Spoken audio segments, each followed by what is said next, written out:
Welcome to the video lecture on the course Op Amp and Linear Integrated Circuit. In this session, we will be seeing the topic of signal generators, and especially we will concentrating on one type of signal generator, that is a triangular or rectangular wave generator.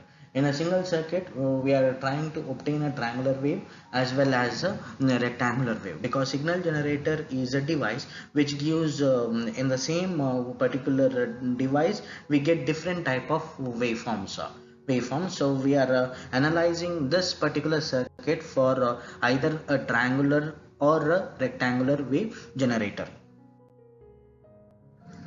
So seeing the circuit diagram of this particular triangular or rectangular wave generator. So in this case, this circuit has two operational amplifiers, that is op amp A and op amp B.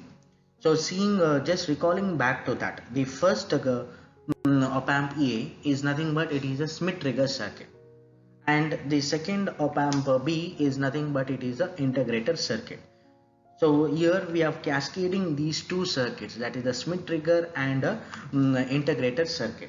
If the output of the Schmitt trigger is applied to the input of the integrated circuit, and output of the integrator is applied as input to the Schmitt trigger, then the circuit works as a triangular or rectangular wave generator. The op amp A is the Schmitt trigger, also called as regenerative comparator, and op amp B is the integrated circuit. The output of the Schmitt trigger is either plus saturation or minus saturation. That is nothing but we can consider it as a square wave. It is applied to the inverting terminal of the integrated circuit, that is of the op amp B. The output of B is fed back to A through the voltage divider through resistance R2 and R3 in the circuit.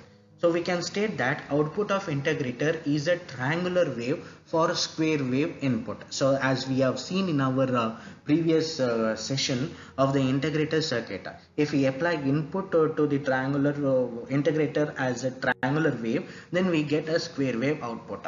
And as we have seen in our Schmitt trigger circuits, the output will be a square wave for any type of input applied, whether it is a sinusoidal, whether it is a triangular or a square wave applied, we get a square wave output for any type of input applied. So in this case, now we will see this particular operation of the circuit, how square wave is generated as well as a triangular wave is generated in this particular case.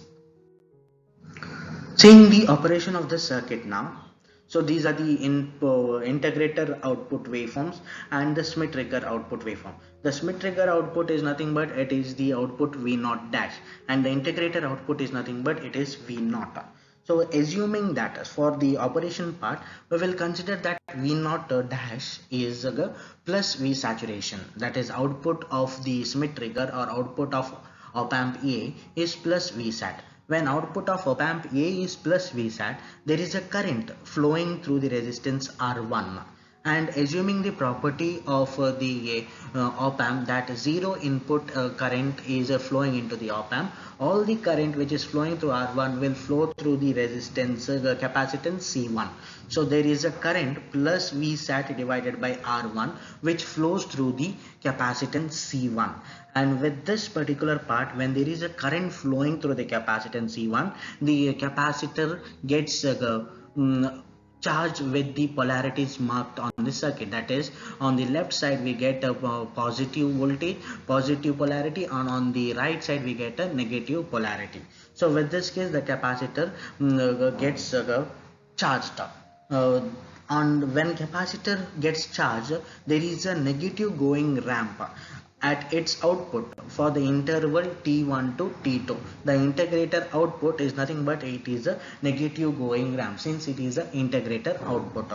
Now when this negative going output reaches its lower trigger point, that is the voltage at the input of the Schmitt trigger reaches its lower trigger point, the Schmitt trigger output, that is the op amp A, will switch from positive VSAT to minus VSAT. Initially it was at plus VSAT.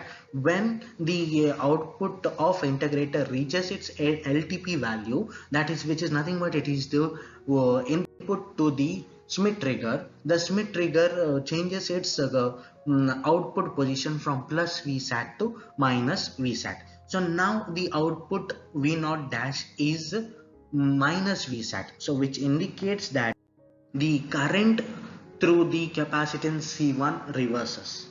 Now the current through the capacitor C1 reverses in the sense the capacitor discharges and it recharges in the opposite direction. So the polarity of charges, polarities on the capacitors will be reversed after discharging. It charges in the opposite direction, which indicates that from the instant T2 to T3, the capacitor integrator output will be a positive slope. This produces a positive going ramp at its output for the time interval T2 to T3. So now at the instant T3, the integrator output reaches the upper trigger point, that is the maximum point, and this upper trigger point is nothing but it is again the input voltage or the level, threshold level, what we can say, for the Schmitt trigger. When this upper trigger point is reached, the comparator output or the Schmitt trigger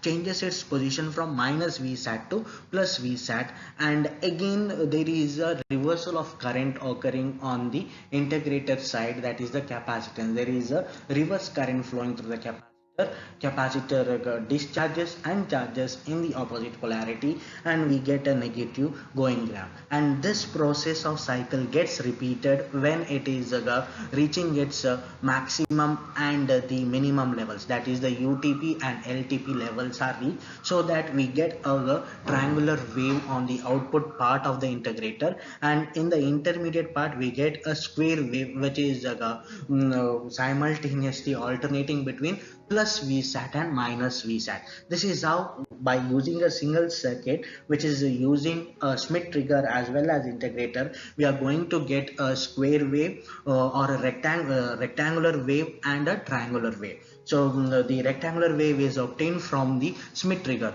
here, mainly because rectangular wave, because the on time and off time are unequal, because depending on the values of UTP and LTP, we are not going to get equal time width of on time and off time. For that case, we are going to get a rectangular wave and a triangular wave produced at the output part. So we have to go with the amplitude determination and frequency determination of this circuit. So the amplitude determination and frequency determination will be seeing this particular in the session, in the next session. Thank you for watching this particular video.